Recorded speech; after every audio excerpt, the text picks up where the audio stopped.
जादुई राखी। गांव में करिश्मा नाम की एक छोटी सी बच्ची रहा करती थी। करिश्मा के माँ बाप का बचपन में ही देहांत हो चुका था और करिश्मा गांव के मंदिर के पास रहा करती थी। गांव के कुछ लोग उसे 2 वक्त का खाना दे दिया करते थे और मंदिर के पुजारी जी ने उसके मंदिर में रहने और सोने की व्यवस्था कर दी थी। अरे करिश्मा बेटा, आज सुबह से इतनी उदास क्यों बैठी हो? क्या बात है बेटा? कोई बात नहीं काका, रक्षाबंधन का त्योहार आ रहा है। सब लोग अपने भाई को राखी बांधेंगे, लेकिन मैं तो दुनिया में बिल्कुल अकेली हूँ। अरे बेटा, चिंता क्यों करती हो? जिसका कोई नहीं होता उसका भगवान होता है। ऊपर वाला है ना, वो तुम्हारी मदद जरूर करेगा। लेकिन भगवान असल में थोड़ी ना होते हैं काका, भला वो मेरी मदद कैसे करेंगे? अरे बिटिया, ऐसे नहीं कहते। भगवान तो सब जगह होते हैं और देखना, वो तुम्हारी मदद भी जरूर करेंगे। पुजारी जी के जाने के बाद करिश्मा उदास होकर मंदिर की सीढ़ियों पर बैठ गई। उसे कुछ भी समझ में नहीं आ रहा था। तभी कुछ देर बाद मंदिर में एक साधु आते हैं। क्या बात है बेटा, तुम ऐसे चुपचाप क्यों बैठी हो? क्योंकि मैं बहुत उदास हूँ। इस दुनिया में मेरा कोई नहीं, मैं बिल्कुल अकेली हूँ। अरे तुम्हें उदास होने की कोई जरूरत नहीं है। ये देखो, मेरे पास एक बहुत सुंदर फूल है। तुम इसमें धागा पिरोकर भगवान के हाथ पर राखी की तरह बांध देना। लेकिन उससे क्या होगा बाबा? उससे कुछ होगा नहीं बेटा, बस तुम्हारा अकेलापन दूर हो जाएगा और तुम्हारे जीवन में खुशियाँ लौट आएंगी। क्या सच में ऐसा हो सकता है? हाँ, रक्षाबंधन वाले दिन सुबह नहा धोकर मंदिर की जो मूर्ति है उस पर फूल की राखी बनाकर बांध देना। इतना कहकर साधु वहाँ से चले गए। अब तो करिश्मा बस हर दिन रक्षाबंधन के दिन का इंतजार करने लगी। 2-3 दिन इसी तरह बीत गए और रक्षाबंधन आ गया।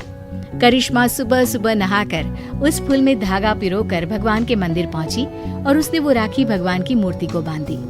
ठीक उसी वक्त वहाँ पर करिश्मा से कुछ साल बड़ा एक लड़का आया और उसने अपना नाम किशन बताया। अरे करिश्मा, तुम्हारी राखी तो बहुत सुंदर है। क्या ऐसी राखी तुम मेरी कलाई पर भी बांध सकती हो? वो क्या है ना, मेरी कोई बहन नहीं है। लेकिन ये राखी में जो फूल लगा हुआ है वो मुझे किसी साधु बाबा ने दिया था और मेरे पास दूसरा कोई फूल नहीं है। लेकिन मुझे तो तुम्हारे हाथ की बनी हुई राखी ही चाहिए, कहीं से भी लेकर आओ। अब मैं क्या करूं?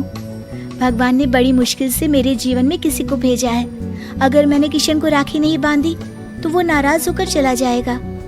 सोचते सोचते करिश्मा मंदिर के बगीचे में पहुंची और वहाँ से उसने फूलों की मदद से एक सुंदर सी राखी बनाई और मंदिर में पहुंची। ये देखो किशन, मैंने तुम्हारे लिए बहुत सुंदर राखी बनाई है।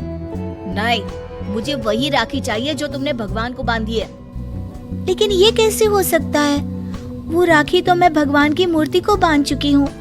तो कोई बात नहीं, वहाँ से वो राखी उतार कर तुम मुझे बांध लो और ये जो नई राखी तुमने बनाई है वो ले जाकर भगवान को बांध दो।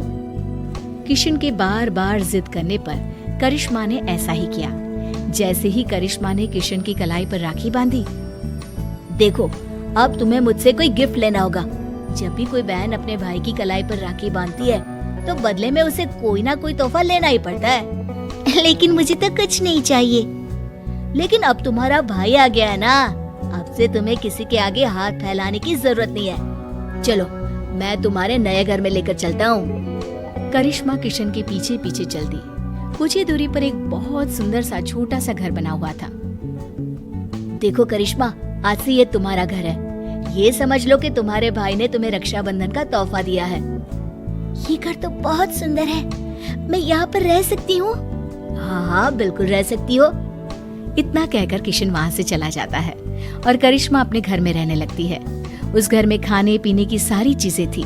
करिश्मा बहुत खुश थी और गांव के लोग भी खुश थे। करिश्मा को रहने के लिए एक जगह जो मिल गई। कुछ दिनों के बाद किशन करिश्मा के घर आता है। देखो करिश्मा, ये तो जादू हो गया। तुम्हारी बनाई हुई राखी तो सोने के कंगन में बदल गई। लेकिन ऐसा कैसे हो सकता है?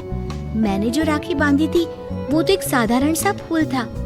नहीं करिश्मा, वो कोई साधारण फूल नहीं था। अगर ऐसा होता तो वो सोने का कंगन नहीं बन जाता। लगता है ये साधु बाबा का ही जादू है। उन्होंने ही मुझे वो जादुई राखी दी थी। लेकिन मैं सोने के कंगन का क्या करूंगा? तुम इसे अपने पास रख लो, ये मेरे किसी काम का नहीं। किशन वो सोने का कंगन करिश्मा को देकर वापस चला जाता है। करिश्मा सोच में पड़ जाती है कि आखिर वो सोने के कंगन का क्या करे। तभी उसके दिमाग में एक तरकीब सूझती है।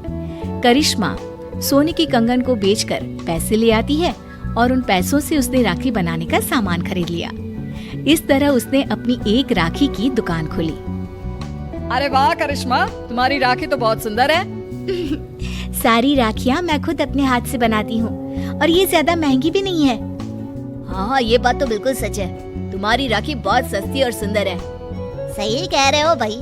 करिश्मा की बनाई हुई राखियाँ इतनी खूबसूरत होती है कि हम जिसे भी देते हैं वो खुश हो जाते हैं। अब दूर दूर से लोग करिश्मा की बनाई हुई राखियां खरीदने आने लगे और करिश्मा की राखियों की दुकान बहुत अच्छी चल पड़ी। एक दिन फिर से किशन लौट कर आता है। करिश्मा, मैं तुम्हें एक बात बताना चाहता था। हाँ बताओ ना भैया, क्या बात है? देखो करिश्मा, मैं उन साधु बाबा का ही एक शिष्य हूँ और उन्होंने ही मुझे तुम्हारे पास भेजा था। वो तुम्हारे बारे में जानना चाहते थे कि तुम कितनी ईमानदार हो, इसीलिए वो सोने का कंगन मैंने तुम्हें दिया था और तुमने उस सोने के कंगन का उपयोग एक अच्छे काम में किया है। इसलिए साधु बाबा और मैं, हम दोनों ही तुमसे बहुत खुश हैं और हम दोनों का आशीर्वाद तुम्हारे साथ है। अब आने वाले जीवन में तुम्हें किसी भी प्रकार की परेशानी का सामना नहीं करना पड़ेगा। किशन भैया, तुम्हारे जैसा भाई और साधु बाबा जैसे गुरु पाकर मेरा तो जीवन ही सफल हो गया। मेरी मदद करने के लिए बहुत बहुत धन्यवाद। आपकी दी हुई जादुई राखी ने सच में मेरा जीवन बदल दिया।